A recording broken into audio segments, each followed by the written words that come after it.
सुप्रभात बच्चों। मैं आपकी शिक्षिका खुशबू अमन वर्मा आज आपके बीच आपके आरोप पुस्तक का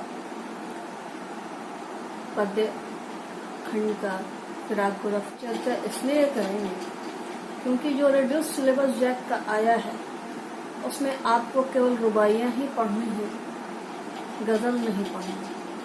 इसलिए आज की चर्चा में केवल फिराक गोरखपुरी की रुबाइयाँ हैं और हम रुबाइयों की चर्चा करेंगे। सबसे पहले तो बच्चों, चूँकि रुबाइयाँ हैं, ये शब्द आपके लिए नया है रुबाई, तो इस रुबाई को समझेंगे। रुबाई एक संगीतात्मक काव्य होता है। संगीतात्मक काव्य कहने का मतलब ये होता है कि उसे गाया जा सके। जिसे गेय पद हम लोग हिंदी में कहते हैं, जैसे कबीर के पदों को गाया जा सकता है, महादेवी के पदों को गाया जा सकता है, अन्य कवियों के पदों को गाया जा सकता है, ठीक उसी तरह इन रुबाइयों को भी गाया जा सकता है। इन रुबाइयों में 4 पंक्तियां होती हैं जो समझ के हिसाब से एक कंप्लीट कविता, संपूर्ण कविता होती है। यानी कि उसका संबंध पिछले की पंक्तियों से या पिछले पैराग्राफ से नहीं होता, बिल्कुल अलग अलग संदर्भ में हम इसको पढ़ सकते हैं। दूसरी चीज रुबाई में हम देखते हैं कि इन 4 पंक्तियों में पहली, दूसरी और चौथी पंक्ति में, पहली, दूसरी और चौथी पंक्ति में का काफिया जो होता है वह तुकांत होता है, यानी कि एक लय में होता है, जिसे हम लय में तो बंदी में पढ़ सकते हैं। लेकिन तीसरी पंक्ति जो होती है उसका लय अलग होता है, उसका काफिया अलग होता है, तो बिल्कुल वो अतुकांत होता है। उसे अतुकांत हम लोग समझ सकते हैं। दूसरी चीज आगे हम देखेंगे फिराक गोरखपुरी का थोड़ा परिचय, व्यक्तित्व परिचय, साहित्यिक परिचय।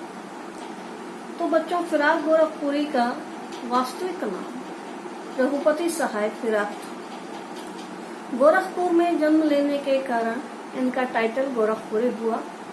इनका जन्म 1896 ईस्वी में गोरखपुर में हुआ था और मृत्यु 1983 में 1983। तो कुल 87 वर्षों का जीवन इन्होंने लंबा जीवन पाया और साहित्य ही खूब रचा। ये रुबाई चूँकि अरबी शब्द है और जिसका अर्थ ही मैंने आपको बताया संगीतात्मक काव्य होता है, तो इन्होंने उर्दू शायरी जो थी उसका एक दौर था। केवल वो शास्त्रीयता में बंधी हुई परंपरागत तरीकों से चली आ रही थी, लेकिन अकबर क्या मैं बोल रही हूँ, नजीर अकबराबाद और अल्ताफ हुसैन हाली ने उर्दू शायरी की शास्त्रीयता को तोड़ा, उस लीक से हटकर अलग लीक पर चली और इन्हीं के राह पर, इन्हीं रास्ते पर चलने वाले फिराक गोरखपुरी साहब थे। मैं आपको बताऊं कि इन्होंने जो पंक्तियां रची, उनकी एक पंक्ति बड़ी फेमस है, प्रसिद्ध है, जो इनके शास्त्रीयता और परंपरागत तौर पर हटकर लिखने की भूमिका बताती है। अब तुमसे रुखसत होता हूँ, अब संभालो साजो गजल, नए तराने छेड़ो, मेरे नगमों को नींद आती। तो बच्चों, फिराक गोरखपुरी के साहित्य में अरबी, फारसी, हिंदी, उर्दू सभी शब्दों का संगम मिलता है और इनके शब्दों को या इनके साहित्य को उर्दू हिंदी का संगम भी कहा जाता है, जिसे गंगा जमुनी संस्कृति भी कहते हैं हम लोग। और इन्होंने नए शब्दों, नई भाषा, नए विषयों को जोड़ा, भारतीय संस्कृति और लोक भाषा के प्रतीकों से जोड़कर फिराक ने अपनी शायरी का विचित्र महल खड़ा किया। इनका मानना था कि दिव्यता जो है वो भौतिकता से पृथक वस्तु नहीं, यानी कि जो हम दिव्य जो है, डिवाइन है ना, ईश्वरीय चीज जो है वो कोई बाहरी वस्तु नहीं है, वो हमारे मन की है, वो दैनिक चीज है। जैसे खुशी एक ऐसा अल्फाज है, ऐसा शब्द है, ऐसा भाव है जो हम महसूस कर सकते हैं उसको कह नहीं सकते। खुशी, हर आदमी खुश होता है, लेकिन एक जो अपने खुशी, अपना चीज सुख पूरा कर लेना, और यदि हम किसी दूसरे को सहयोग करते हैं, किसी दूसरे का साथ देते हैं, वो खुशी, दोनों खुशी में अंतर होता है। तो ये चीज जो है दिव्यता कहते हैं, वो दिव्य भावना होती है। जब हम दूसरे की सहायता करते हैं, दूसरे की मदद करते हैं, तो एक दिव्य भावना होती है। और इसी कारण इन्होंने कहा कि दिव्यता भौतिकता से पृथक वस्तु नहीं है, जो हम दैनिक जीवन में देखते हैं, बिल्कुल जो महसूस करते हैं वही दिव्यता है। तो अब इनकी रुबाइयों पर आते हैं। फिराक की रुबाइयों में सच पूछा जाए तो भारतीयता सांस लेती है। उनके भारतीय स्त्री सौंदर्य का वर्णन उसमें होता है, और भारतीय स्त्री के सौंदर्य का वर्णन हो, जादू हो, यह सब कुछ दिखता है। भारतीय स्त्री कहने का मतलब हम यहाँ समझेंगे, जो पंक्ति जब पढ़ेंगे उससे ज्यादा क्लैरिटी होगी हमारी, ठीक है।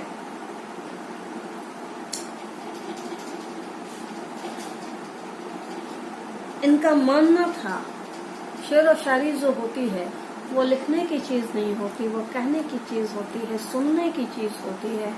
तो इसी परिपाटी पर, इसी लेख पर चलते हुए इन्होंने बहुत अच्छा लिखा। जैसे रुबाइयों में भारतीय स्त्री के सौंदर्य का जादू क्या है, उनकी खूबसूरती का वर्णन नहीं, बल्कि उनकी सामाजिकता, जो सामाजिक जीवन जीती हैं, जो उनका व्यक्तित्व उससे निखर कर आता है, उन चीजों का वर्णन है इसमें। जैसे एक पंक्ति है इन्हीं की, फिराक गोरखपुरी की, बाबुल मोर नैहर छूटल जाए, बाबुल मोर नैहर छूटल जाए, जोड़ी तो पर्वत भई आंगन भयो बिरिस। तो इस तरह बच्चों, अब फिराक गोरखपुरी का व्यक्तित्व, उनका जन्म, उनका मृत्यु, व्यक्तित्व परिचय है ना। व्यक्तित्व परिचय में हम ये बढ़ा सकते हैं कि वो सन 1917 में डिप्टी कलेक्टर के पद पर नियुक्त हुए थे, और 1918 में उन्होंने रिजाइन दे दिया। इसका कारण ये रहा कि वो स्वतंत्रता संग्राम से जुड़े हुए थे, और 1.5 वर्षों के लिए जेल गए। इसके बाद देखें तो उन्होंने इलाहाबाद विश्वविद्यालय में अंग्रेजी के प्राध्यापक पद को भी सुशोभित किया। तो अब इस सत्र की चर्चा को आगे बढ़ाते हुए हम रुबाइयों का वाचन करेंगे, जिसे कविता पाठ भी हम कह सकते हैं। कुल मिलाकर है तो कविता ही, अलग अलग लहजे में कही गई चीजें हैं, ठीक है। तो आगे सुनेंगे ध्यान से। आंगन में लिए चांद के टुकड़े को खड़ी, हाथों पे झुलाती है उसे गोद भरी, रह रह के हवा में जो लौका देती है, गूंज उठती है खिलखिलाते बच्चे की। यहाँ पर एक बच्चे को हंसाती, खिलाती, दुलारती माँ का वर्णन है, इसलिए यहाँ भारतीय स्त्री के सौंदर्य को कहा गया है, क्योंकि स्त्री के सौंदर्य में माँ का वात्सल्य और माँ के प्रति ममता में जो उसका सौंदर्य होता है वह अद्भुत है। आंगन में लिए चांद के टुकड़े को खड़ी, चांद का टुकड़ा यानी उसके गोद में जो उसका बच्चा है उसको लेकर वह खड़ी है, और हाथों पे झुलाती है उसे गोद भरी, गोद में रखकर उसे हाथों पर झुलाती है, और झुलाते झुलाते उसे लौका देती है, यानी कि ऊपर उछाल कर फिर गोद में लेती है। आप देखते होंगे जो बच्चे छोटे होते हैं वह इस प्रक्रिया से बड़े ही खुश होते हैं, यानी लौकाने प्रक्रिया से उनकी हंसी खिलखिलाहट बहुत तेज हो जाती है। तो कहते हैं गूंज उठती है खिलखिलाते बच्चे की हंसी। यहाँ इस रुबाई की 4 पंक्तियां देखेंगे, पहली, दूसरी और चौथी, ये तीनों में तुकबंदी है, तीसरे में वो तुकबंदी नहीं है। फिर अगले 4 रुबाइयां, जो अगली जो रुबाई है जिसमें 4 पंक्तियां हैं उसको देखिए। नहला के छल के निर्मल जल से, उलझे हुए गेसुओं में कंघे करके, किस प्यार से देखता है बच्चा मुझको, जब घुटनियों में लेके है पिन्हाती।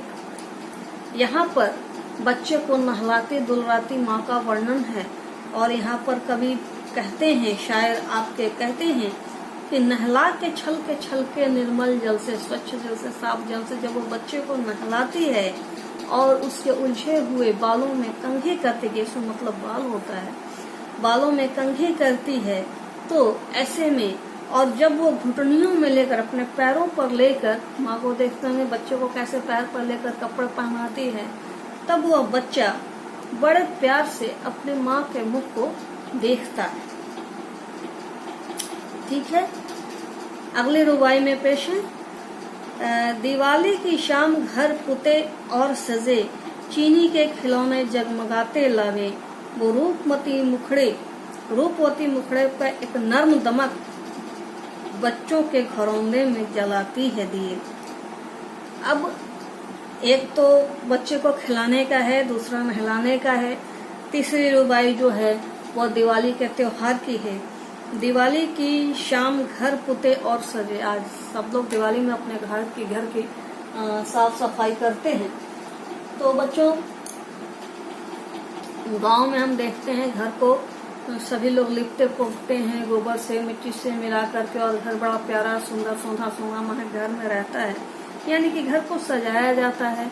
और दिवाली में चीनी के खिलौने जो होते हैं, चीनी के खिलौने, मिठाई जो बनती है, तरह तरह के रंगीन खिलौनों में हाथी, घोड़ा, पक्षी, मछली वगैरह के फोटो बनते हैं चीनी की मिठाइयों के।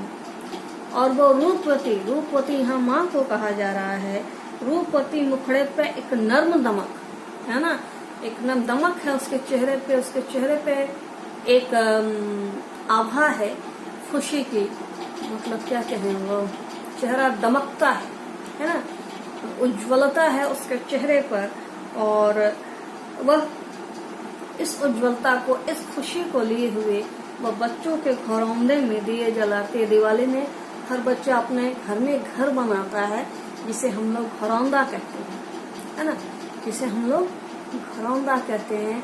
और यह बात माफ कीजिएगा कि घरौंदा जो भी बच्चे बनाते हैं, आजकल तो बहुत बड़े बड़े बनते हैं और बने बनाए आते हैं, लेकिन घर में जब घरौंदा बनाते हैं, और चाहे घर कितने भी गरीब का क्यों न हो, कितने ही आर्थिक अभाव से जूझता हुआ वह परिवार क्यों न हो, घर उसका हमेशा दुतल्ला तो जरूर होता है, एक तल का घर ग्राउंड फ्लोर केवल नहीं होता है ना। तो ठीक है, वो रूपवती मुखड़े पर एक नर्म दमक बच्चों के घरौंदे में जलाती है दिए, और वह बच्चों के घरौंदे में दिए जलाती है। ये 4 लाइनें स्पष्ट हुई। अगली रुबाई है। आंगन में ठुनक रहा है जिदियाया है, बालक तो है चांद पे ललचाया है, दर्पण उसे देख के कह रही है माँ, देख आईने में चांद उतर आया है। अब अगली रुबाई है दिवाली के ये से बिल्कुल हट करके नेक्स्ट रुबाई में हम लोग देख रहे हैं क्या, आंगन में ठुनक रहा है। आंगन में चंद्रमा देखता है बच्चा और ठुनक रहा है, यानी कि जिद पर बैठा है, उसे चाहिए क्या, वो चांद चाहिए, वो चांद उसे बड़ा सुंदर लगता है। साहित्य में जब भी चांद की चर्चा की गई है तो उसे बड़ा ही क्या कहें, सुंदर बताया गया है। सुंदरता की उपमा ही चांद से दी जाती है ना, जैसे उसका मुख चंद्र है वह चांद के समान सुंदर है ना। तो यहाँ भी वो आंगन में बच्चा बैठकर ठुनक रहा है और चांद पर ललचाया है। तो माँ क्या कहती है, अब चांद तो बच्चे को दिया नहीं जा सकता, तो माँ क्या करती है, एक दर्पण में चांद दिखाती है और कहती है ले चांद आ गया। कहने का मतलब है माँ बच्चे को बहलाना भी जानती है और कठिन से कठिन परिस्थिति से निकलना भी बड़े ही आसानी से उन्हें आता है। आखिरी जो रुबाई है इस पाठ की वह है बच्चों, रक्षाबंधन की सुबह रस की पुतली, छाया है घटा गगन की हल्की हल्की, बिजली की तरह चमक रही हैं लच्छे, भाई के है बांधती चमकती रात। हमने देखा है पहली रुबाई में बच्चे को दुलारने का है, दूसरी रुबाई में बच्चे को नहलाने का है, तीसरी रुबाई दिवाली की है और चौथे में बच्चे की जिद है। पांचवें में रक्षाबंधन त्योहार जो हिंदू संस्कृति में, हिंदुओं में बड़ा फेमस है, भाई बहन के प्रेम का प्रतीक है यह त्योहार। तो ये है क्या कहता है कवि, रक्षाबंधन की सुबह रस की पुतली, छाया है घटा गगन की हल्की हल्की। रक्षाबंधन के समय सावन रहता है, सावन के महीने में रक्षाबंधन का त्योहार आता है, और उस त्योहार में बच्चों हल्के हल्के बारिश भी होती है, धीमी धीमी धीमी धीमी धीमे धीमे थोड़ी थोड़ी बारिश भी होती है फुहारों वाली, और बिजली की तरह चमक रहे हैं लच्छे। जो राखी है वह बिजली के भांति चमक रही है, और भाई के है बांधती चमकती राखी, और जो बहन है वो भाई को चमकती हुई राखी बांधती है। ठीक है,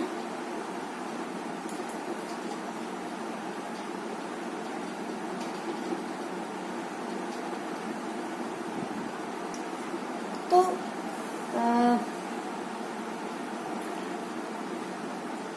यहाँ बिजली की तरह चमक रहे लच्छे। क्यों बिजली? क्योंकि रक्षाबंधन का त्योहार है, बहन जब भाइयों को राखी बांधती हैं तो उनमें सरप्राइज गिफ्ट की, यानी कि जो उपहार उनको मिलते हैं वो उनकी खुशी को दुगुना कर देते हैं। तो वो उन खुशियों की चमक, वो उपहार के मिलने की खुशी की चमक जो होती है उनके लच्छे पे चमकती है, और उस चमक को बिजली की चमक से बताया गया है। तो इस तरह पाठ की रुबाइयां समाप्त होती हैं, है ना। और इस रक्षाबंधन के पावन पर्व पर भाई बहन रिश्ते की मधुर कल्पना की गई है। कुछ न कुछ त्योहार तो उपहार तो सभी को मिलते हैं, है ना बच्चों। टिप्पणी करने में है दो पंक्तियां दी गई हैं। गोदी के चांद और गगन के बीच का, गगन के चांद का रिश्ता। गोदी का चांद, कोई भी संतान जो है अपने माँ बाप को बड़ा प्यारा होता है, तो गोदी में वो उनका चांद का टुकड़ा है, यानी बहुत ही सुंदर प्यारा निश्चल बच्चा है। और उसी तरह गगन का चांद भी सुंदर है, उसकी सुंदरता से, उसकी निश्चलता से, उसकी शीतलता से बच्चे के स्वभाव की तुलना की गई है। इसलिए गोदी का चांद अत्यंत सुंदर बालक है, क्योंकि हर माँ के लिए उसका चांद, उसका बच्चा जो होता है वो लाडला ही होता है ना। इसलिए यह उपमा जो है एक माँ के हृदय की अभिव्यक्ति है। दूसरा है सावन की घटाएं व रक्षाबंधन का पर्व। तो रक्षाबंधन का पर्व ही जैसा मैंने बताया सावन के महीने में आता है, और सावन के माह में आकाश में झिनी घटाएं छाई रहती हैं, घटाओं में बिजली चमकती रहती दिखाई देती है। और इस तरह से चमक का जो रिश्ता बिजली से है वही रिश्ता भाई बहन का एक दूसरे, भाई बहन के प्रेम का एक दूसरे से है ना। तो इस तरह से आज के सत्र में हमने फिराक गोरखपुरी की रुबाइयां देखी और उनके साहित्यिक विशेषताओं को देखा, उनके व्यक्तित्व परिचय को समझा, व्यक्तित्व को समझा। कोशिश होगी कि आप उसके प्रश्नोत्तरी को कर पाएंगे, पढ़कर समझ पाएंगे। कोशिश की है मैंने कि सत्र में आपके प्रश्न जो हैं आसानी से दिए जा सके। ठीक है, फिर अगली कक्षा में मिलते हैं। धन्यवाद।